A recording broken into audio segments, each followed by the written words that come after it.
تواب ماخستن خپلې کوټې ته ولاړ. مور یې پسې ورغله خو ده وویل چې نه وېرېږم. په کمبله کې پروت و چې سپینه رڼا سوه. جوجو وار له واره پر دیوال لاس تېر کړ. د کمپیوټر غوندې سکرین ته یې ګوته ونیوله. ویې ویل زموږ خط نسې لیدلی، برقي حروف دي، خو زه به د خپل تحقیق یوه برخه درته ولولم. ستاسو د څنګ په کلي کې یو واده و. د ډوډۍ په وخت کلا ته یو زلمی راغی. 14 کاله به یې درلودل. خپله خور یې پسې غوښته، خو د کور خاوند 1 روپۍ کړ. ویل یې چې نه محرمه یې. په منډه یې له کوره وایست. خبره خلاصه نه سوه. د کور خاوند د باندې پسې ورغی. کلیوالو ته یې وویل 2 کسه پر هلک راټول سول. دومره یې وډباوه چې له اخه ټوخه ولوېد. ویل یې چې زموږ خویندو میندو ته دې کتل. خو ماسپښین په همدې سرای کې 2 پیاوړو ځوانانو ډول واهه. پیغلې پرې راګرځېدې. نه یې ځانونو ته پام و او نه یې هم ټوکریو ته. له څرخ سره به سپینې غاړې او خلاصې ټټرونه ښکاره سول. جوجو غلی سو. یو دم یې تواب ته وکتل. ویې ویل پوښتنه، دا 2 ځوانان څوک ول؟ هلک په حیرانۍ ورته وکتل. ډمان. له ټول کلي سره خپل ولري؟ نه. محرم دي؟ نه، خو په سیالانو کې یې نه ګڼو. جوجو وخندل. کوټ کوټ کوټ کوټ. نږدې دی چې له ډېرې خندا اور واخلم. یو دم غلی سو. پر شیشه یې لاس تېر کړ. ویې ویل ستا ځوابونه مې ولیکل. د تحقیق استاد به مې حیران سي. ماشوم محرم نه دی، خو 2 پیاوړو ځوانانو ته نڅېدل محرمه ده. کوټ کوټ کوټ. جوجو بچو، سم ځای ته راغلی یې. د تحقیق لپاره تر دې حیرانوونکي خلک نسي موندلی. د دوی هر څه د سیالانو لپاره دي. یو دم غلی سو. ویې ویل ګڼ کور مو دی، ټول مې وګڼل، 19 تنه یاست، څه سره کېږئ؟ تواب وویل هغه چې ژېړه لونګۍ تړي، ډبل سپین بریتونه یې دي او ملک لالا ورته وایي نیکه مې دی. چا چې تراکتور جوړاوه هغه مې پلار دی. هغه بل ډنګر سړی مو تره دی. 8 اولادونه لري، 5 لوڼې او 3 زامن. او تاسو؟ زه او 5 خویندې. ښه، نو اوس باید خپلې سفینې ته لاړ شم. تواب په حیرانۍ وویل سفینه؟ ستاسو په چوتره کې مې یوه ګرده جالۍ ولیده، بس لکه ټوکرۍ، کورت یې لمر ته پکې ایښی و. سفینه هماغه رقم شکل لري. ځمکې ته پکې راغلم. نو چیرته ده؟ په غونډیو کې مې یو ځای پټه کړې ده. اوس ځم، خو سبا به ټوله ورځ در سره یم. جوجو ورک سو. د سهار د چایو لپاره په چوتره کې دسترخوان هوار سو. نیکه برسر بالښت ته ډډه ووهل. ورپسې یې 2 زامن زړېدلي سرونه غلي کېناستل. بیا تواب او 3 نور هلکان راغلل. ټول د بوتانو په څېر بې حرکته ول. چوپه چوپتیا وه. کله کله به نیکه وټوخل، پیشو به میو کړل، له غوجلې به د غوا رمباړه راووته، پتنوس ورېږدېد. یوې پیغلې پیالې پر غولي کښېښودې، بلې توره چاجوشي راوړه. د تواب پلار چاجوشي ته لاس ور وغځاوه. پیاله یې ورته ونیوه. نیکه یو دم چیغه کړه بلا وبلا. د تواب مور په بیړه راغله، ودرېده. ټیکری یې پر مخ ورکش کړ. په خواره خوله یې وویل څه وایې ملک لالا؟ سترګې لرې که نه؟ ساده چای دې راوړی دي. ښځې د خپل خاوند په لاس کې نیولې پیالې ته وکتل. په رېږدېدلي غږ یې وویل خو ما نجلۍ ته د شیدو د چایو ډکه چاجوشه ورکړه. د بوډا تندی تریو سو. نو زه درواغ وایم؟ ښځې منډه واخیسته. شېبه وروسته د نیکه د شیدو له چایو ډکه پیاله خولې ته ونیوله. د تواب اوږه درنه سوه. تر څنګ یې ور وکتل، هېڅ هم نه و. تواب ورو وویل ته وې؟ ناستو کسانو په حیرانۍ تواب ته وکتل. هلک وارخطا سو، په بیړه ودرېد. نیکه وویل پیاله دې ډکه ده؟ زړه ته مې نه کېږي، ناوخته دی، مکتب ته ځم. کوټې ته یې منډه کړه. بکس یې راواخیست او له کلا ووت. د جوجو غږ یې واورېد. که پولې ته وخېږې نو ښه به وي، لوند خیشتې کړم. تواب خپلو پښو ته وکتل. پایڅې یې لندې وې. دی په لنده شوتله کې روان شاته تړلی بکس یې دروند سو. جوجو وخندل. دا ځای بد نه دی. د هلک تندي ګونځې پیدا کړې. تا باید چاجوشه نه وای بدله کړې. جوجو وویل یوه پوښتنه وایه. نجونو او ښځو ساده چای خوړی خو نارینه و هلکانو ته د شیدو له چایو ډکه چاجوشه وروړل سوه. ولې؟ تواب وویل نیکه مې وایي چې هغه نجونې دې بلا یې نه وهي. جوجو وخندل. کوټ کوټ کوټ کوټ. هغوی ګېډې نه لري؟ یو دم مړې دوړې راغی. تواب وټوخل. د نوي لنډ کروزر موټر په دروازو کې سهارنۍ لمر ژېړې لیکې ایستلې وې. له ټایرونو یې خاورې پورته کېدلې. جوجو وویل سړکونه مو ډېر خراب دي. د تواب تندی تریو سو. حکومت بلا وهلی. جوجو وویل تېره اونۍ د ولسوالۍ بازار ته ولاړم 2 شیان ډېر ول. سوالګر او موټر. هلک په خبره کې ور ولوېده. موږ هم 2 موټره لرو. په 2 سیټه ټویټا کې مې نیکه ګرځي. سراچا یې د کور د سودا دپاره درولې ده.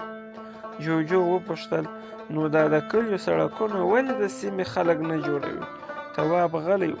جوجو وویل ګوره ما 2 میاشتې دلته تېرې کړې. هر 5 یا 6 کور موټر لري. موټر سایکل خو له حسابه تېر دی. خو د سړک جوړولو ته یې ملا ماته ده. ټول خلک حکومت او موسسو ته متلی دي. بس نوره نه رسېده جوړ سړکونه یې خراب کړل. تېره اونۍ 2 دهقانانو ته ور وګرځېدم. دواړو په خپل منځ کې غږېدل. د وچکالۍ یې شکایت درلود. ویل یې چې د موسسې درک ونه لګېد. کاریز وچ دی. فصلونه مو له تندې وسوځېدل. یو بل تن راغی له عمره پوخ و. ویل یې چې پخوا به دا موسسې نه وې. کاریز به مو په اشر پاکاوه.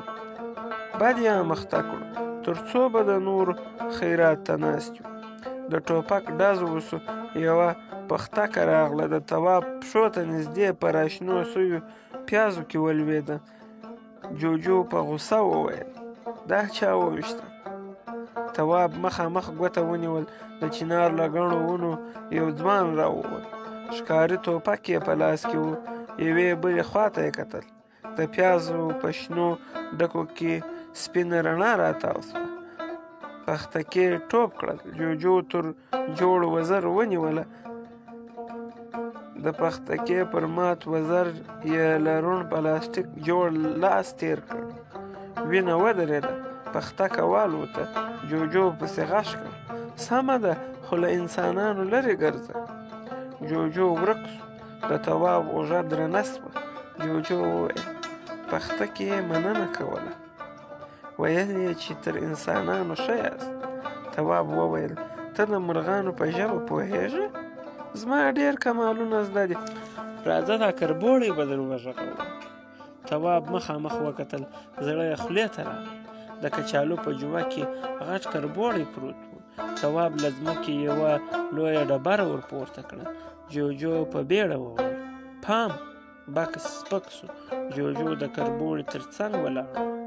جوجو وویل کربوړی ډېر خواشینی دی. وایي چې له انسانانو پزې ته راغلی یو. موږ هېڅ تاوان نه دی ورسولی. په مخه نه ورځو خو دوی تل بیلچې راپسې اخیستې وي. نسل یې راورک کړ. تواب په خبره کې ور ولوېد خو کربوړی خطرناکه دی. جوجو وویل داسې انسان راوښیه چې کربوړي کم ازار ورسولی وي. د هلک سر وځړېد. جوجو وخندل. زما په فکر انسان تر هر څه مضر او خطرناکه دی. یوازې خپل ځان ته اهمیت ورکوي. دا نه وایي چې د ځمکې نور موجودات هم د ژوند کولو حق لري او که نه. تواب وویل داسې هم نه ده.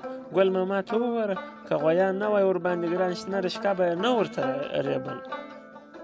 جوجو وخندل خو د غویانو نظر هم مهم دی. تواب له شنو غنمو تیر شو. ګل ماما ته یې له لرې سلام ور واچاوه. غوایي ته ودرېد. جوجو وویل پر څښتن دې ګرانې تازه رشقه درته ریبي. برګ غوایي رمباړه کړه. جوجو وویل غوایه یې ګیله کوي. وایي ته خو انسان نه یې، نو بیا ولې داسې کمکله پوښتنه کوي؟ هلک په بیړه وویل ولې؟ تور غوایي رمباړه کړه. جوجو وویل ستا پوښتنه مې ورسوه. غویی وایي پلار یې ټول عمر د ګل ماما مځکې واړولې، خو کله چې زوړ شو او له کلبې ووت د کساب چاړې ته یې سیخ. برګ غوایي رمباړه کړه.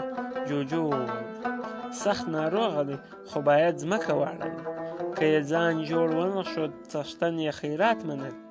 تواب روان سو. جوجو وویل پوه سوې ګل ماما له غویانو سره مینه نه لري. تواب وویل مچانو ته هم باید څه ونه وایو. ګرانه مچان له تاسو سره کومه علاقه نه لري. خپل ځانونه پاک وساتئ. مچان څه بلا درنه غواړي. د مکتب تر دیواله یو خوار سپی راتاو سو. کړنچ یې وهل، تیږه یې پښې ته سیخه سوې وه. ډله هلکانو منډه پسې وهلې. جوجو وخندل. سپی وغږوم. تواب د مکتب په ماسپښین 2 بجې وې. تواب لویه چاجوشه تر لاستې نیولې وه. د پولې پر سر په یوه خوا کوږ تلو. چاجوشه یو دم سپکه سوه. تواب وویل ښه وخت راغلی. د جوجو غږ یې واورېد. چای دی؟ هو. نو چېرته یې وړې؟ زړه کلا مو تنګه ده. نیکه مې وایي چې ډېر یو، ګزاره مو نه پکې کېږي، نو ابادي یې شروع کړې ده. هلک د باغ تر دیواله راتاو سو. یو چا غږ کړ تشه چاجوشه دې راوړه. تواب یو دم کوږ سو. پر خړ پوټي تور چای پرېوت. پورته یې وکتل.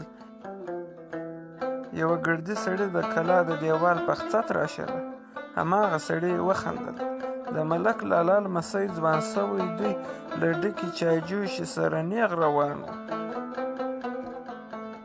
تواب کلا ته ورننوت. 2 کارګرو په خټه کې غوایي ګرځول.